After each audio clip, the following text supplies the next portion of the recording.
Hello, everyone. It is me, Kerry-Ann Ingram, your favorite healer next door.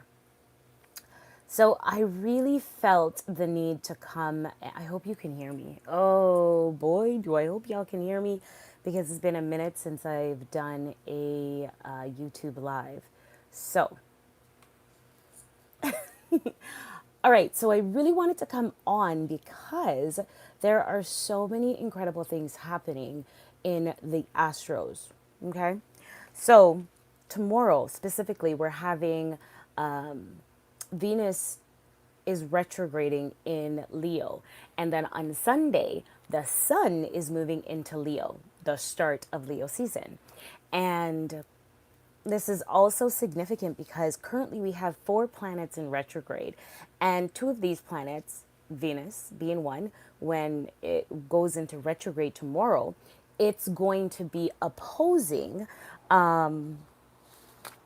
the other. So Saturn, it's going to be opposing Saturn. So y'all bear with me. I have my notes. Like, look at all of this. And I have my notes on my computer, so I will be looking at my computer. I will be looking down. Y'all. So I'm studying astrology, which will be a lifelong pursuit because it is so intricate. You guys, it is so intricate, but it's so awesomely, like, I love it. I absolutely love this. Like understanding the movements of the energies of the planets. It's so amazing. And, these are my little charts that I have crafted myself to understand the movements better. I don't know if you can see that. Boop. But yeah, so when I'm in my study phase, like I give myself an hour to do this, and I end up will go for way longer, 2-3 hours, because you just get lost, and that's what happens when you are doing things that you love to do. So let us dive in. As I said, we have 4 planets that are in retrograde. We have Pluto, Neptune, Saturn, and tomorrow we'll have Venus. So, the Venus retrograde in Leo is a super powerful one, especially because Leo, we are moving into Leo season. And during Leo season, so Leo is the sun represents Leo. So, when we're in this season, our core selves want to shine through. We want to, be the life of the party. We want to be energetic, creative, and all that good stuff. And Venus obviously is a sign of love, represents love. It represents relationships, beauty, all things nice. So when it's in a retrograde form, it it's perceived to be moving backwards. So the energies of what this planet gives off, the love, the coming together, it feels like it's time to go within and internalize those feelings. And that's what you'll be feeling at this time. So again, Venus represents love, relationship, values, and finances. Believe it or not, finances. So when Venus goes retrograde in Leo, this might be a time where you're like, I wonder how that boo that I had a crush on some time ago, I wonder how he's doing. Or switch it, I wonder how she's doing. I should give her a text or give her a call. That may come up. It's probably not a good idea to indulge in that right now. Just let it float by.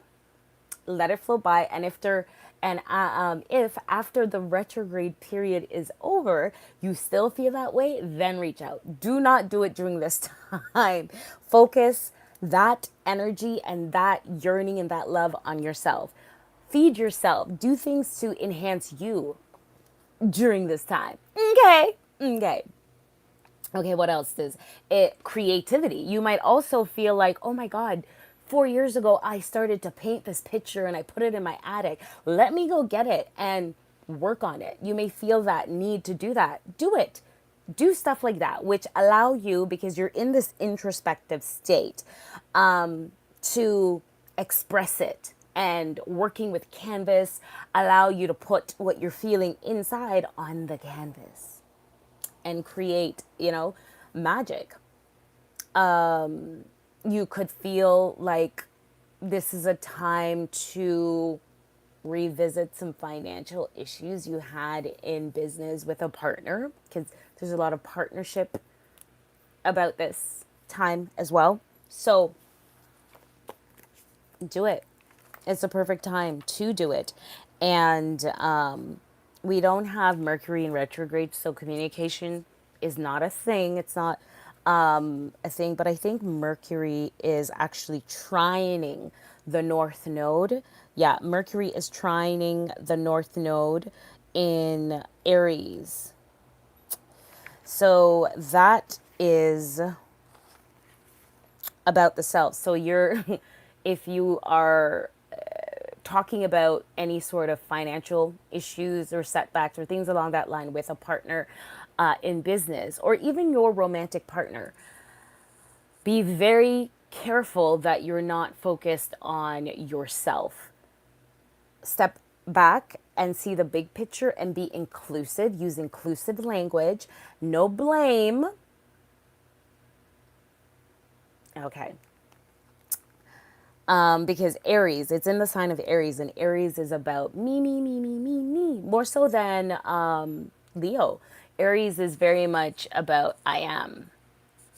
And that's the tagline for Aries, I am. So be mindful of that. All right.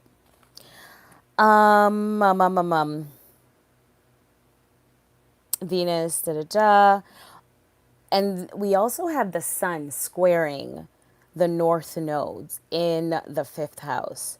So, and it moves, this is very interesting, the squaring of the north node. So the north node represents what we are striving for in this life. The south node, and we also have the sun squaring the south node as well. So the sun is representative of our karma, what we learned from the past life that we brought with us into this life. So those areas are illuminated right now. The sun is shining on that area. So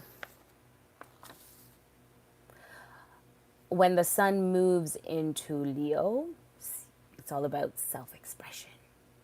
Vitality, right? There's like a spotlight on you wanting to express yourself. You're feeling like, oh my goodness, I want to work out. Like for me, I'm going to do a water fast. I'm going to start it tomorrow, right before the sun moves into Leo, because it's about me. It's about me taking care of my vessel, my body, my mind, I am allowing myself to be the leader of my life, the direction to which I take my actual physical form. So when the sun moves into Leo, it enters its home signs, as I said earlier. Like Leo is ruled by the sun, bringing forth a period of increased self-confidence. So self-confidence, creativity, and a desire to shine. So it's going to be a burst. You're going to feel a burst of this. It's not going to last. Okay, it's not going to last because we're in the Venus retrograde where it's internal. You're not going to want to shine outward. You want to shine that light internally. And when we have the sun squaring the north node in Aries in the fifth house, the square aspect can bring out challenges. And internal internal tension and battle. So you're literally having internal dialogues and conflict with what you're thinking about, and you're trying to make sense of it. So that is what you could experience during this time. The fifth house is associated with creativity. So, you, the Leo, wanting to be creative, you won't want to be creative at this time. Because when, when there's a square, there's a chat. I'm just trying to remember. There's so much to remember. When there's a square in the chart, it's a challenge. A square has boundaries.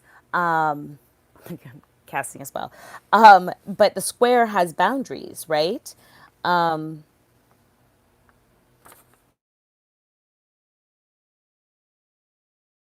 Find something for you, y'all.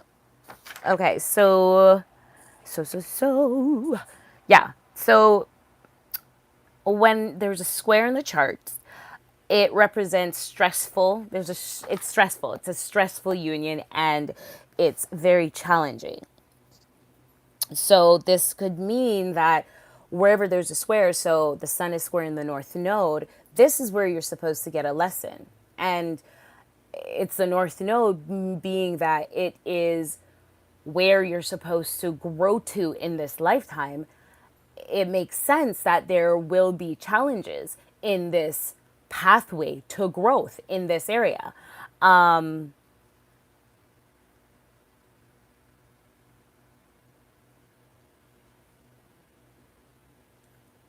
The strength that you develop that allow you to grow into the being that you're supposed to be here is important. And when you are able to map out the challenges and see why the challenges are popping up, and appreciate the challenges, it makes the journey a lot more digestible. You know, you're not looking at it as a negative, like, oh, why me? You're rather looking at it as, am I freezing?